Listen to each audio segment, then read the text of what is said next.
নমস্কার, আমি আরও একবার আপনাদের সামনে আমার ভিডিও নিয়ে চলছে ভার্ব সিরিজ।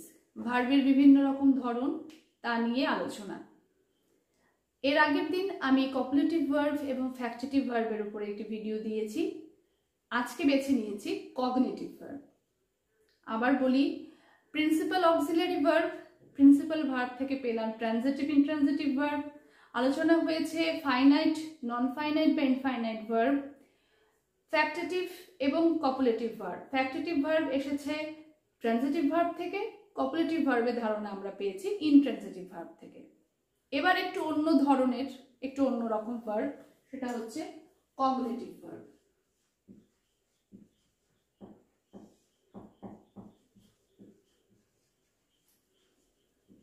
কগনিটিভ ভার্বকে চেনা খুবই সহজ।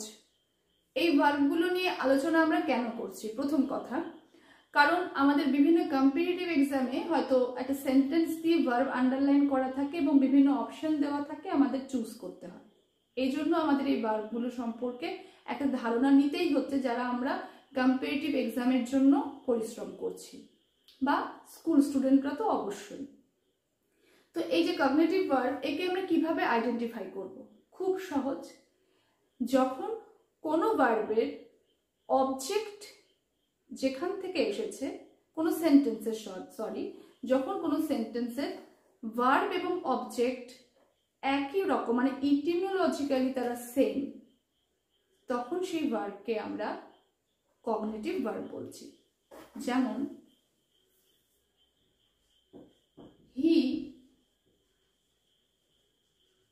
dreamed a dream।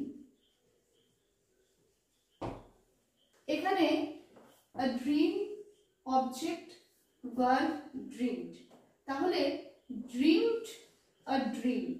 বুঝতেই পারছি এখানে আমার কিছু বলার অবকাশই রাখে না যে অবজেক্ট এবং এই সেন্টেন্সের ভার্ব এবং ভার্বের যে অবজেক্ট, তারা ইটিমোলজিক্যালি same. We ran a race। race, ran। আচ্ছা,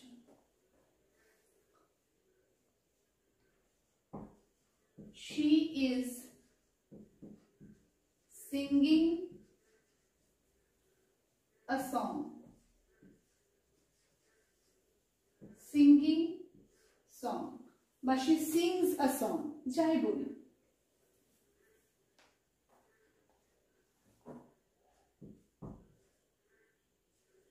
He slept a sound sleep।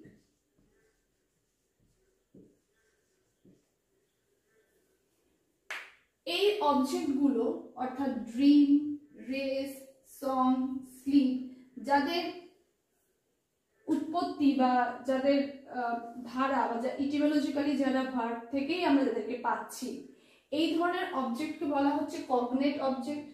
Dream, race, song এবং স্লিপ, এদেরকে আমরা বলছি কগনেট অবজেক্ট।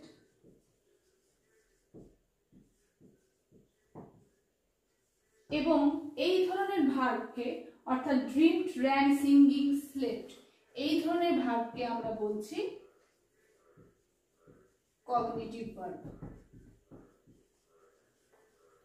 যেসব ভার্বের এবং অবজেক্টের যারা ইটিমোলজিক্যালি সেম, তাদের আমরা কগনিটিভ ভার্ব এবং সেই অবজেক্টকে আমরা কগনেট অবজেক্ট বলছি। Very simple. আশা করছি কগনিটিভ ভার্ব নিয়ে আপনাদের কনফিউশন আর থাকার কথা নয়। খুব সহজেই আমরা কগনিটিভ ভার্বকে আইডেন্টিফাই করতে পারবো। এবার আসছি কোয়াসি প্যাসিভ ভার্ব নিয়ে। কোয়াসি প্যাসিভ কথাটার সাথে আমরা অনেকেই পরিচিত। আমাদের ভয়েসের উপরেও ক্লাস হয়েছে। ভয়েসের সাথে যখন আমরা ভয়েস চেঞ্জ করেছি, অলরেডি আমরা কোয়াসি প্যাসিভ ভয়েস একটা আলোচনা করেইছি। আমি একটা সেন্টেন্স আগে এক্সাম্পল লিখি, খুব কমন এক্সাম্পল, তারপর আমি এক্সপ্লেন করছি।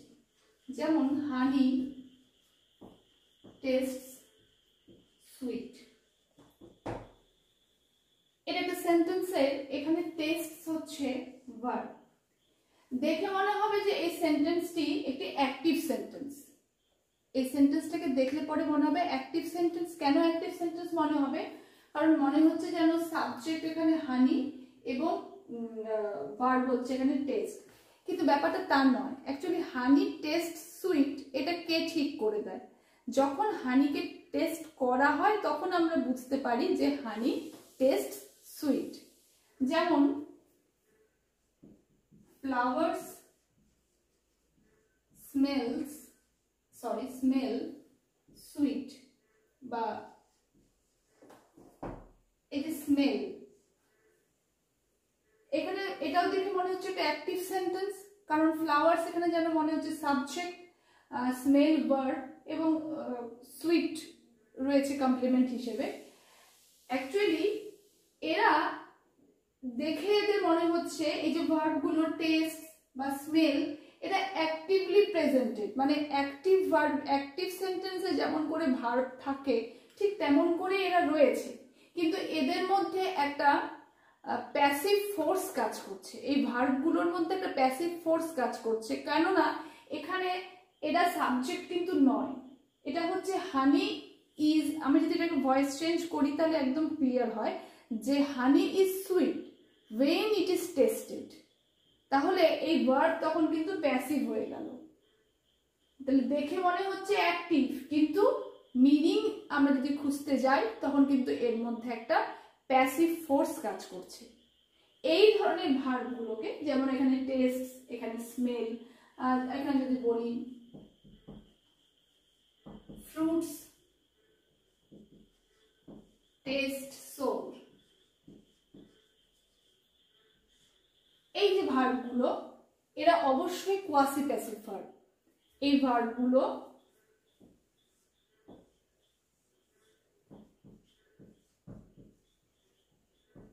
Quasi passive verb.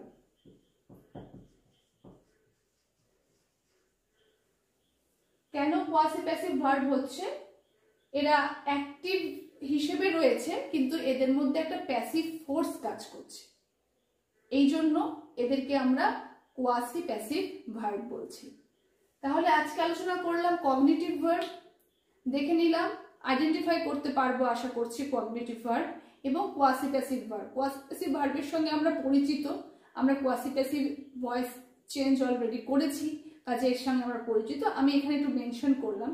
এবার আসছি স্ট্রং ভার্ব এবং উইক ভার্ব নিয়ে। বোর্ডে লেখা আছে strong verb, weak verb, anomalous verb. আসছি আলোচনায়। স্ট্রং ভার্ব, এরা এই যে ভার্বের যে এই যে ক্লাসিফিকেশন, এটা ডিপেন্ড করছে কনজুগেশনের উপরে। যেমন আমি একটা ভার্ব লিখছি এখানে, সেটা হচ্ছে রান। রান হচ্ছে একটা স্ট্রং ভার্বের এক্সাম্পল। এবার যদি বলা হয় কেন না, রানের যদি আমি পাস্ট ফর্মটা তৈরি করি তাহলে আমাকে করতে হচ্ছে র্যান, অর্থাৎ এই যে ভাওয়েল, এই ভাওয়েল এখানে চেঞ্জ হচ্ছে, এই জন্য রান থেকে আমাকে পাস্ট ফর্ম তৈরি করতে গেলে র্যান করতে হচ্ছে। আচ্ছা,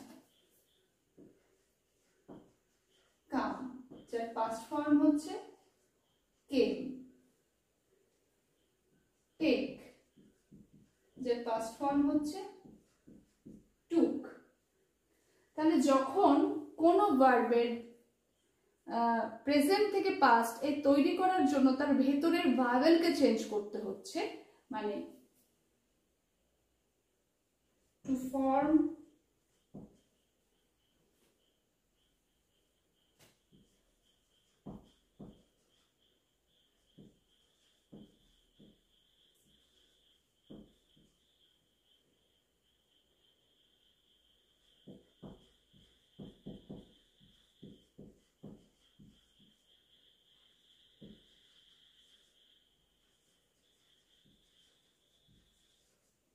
তখন এটা স্ট্রং ভার্ব হচ্ছে।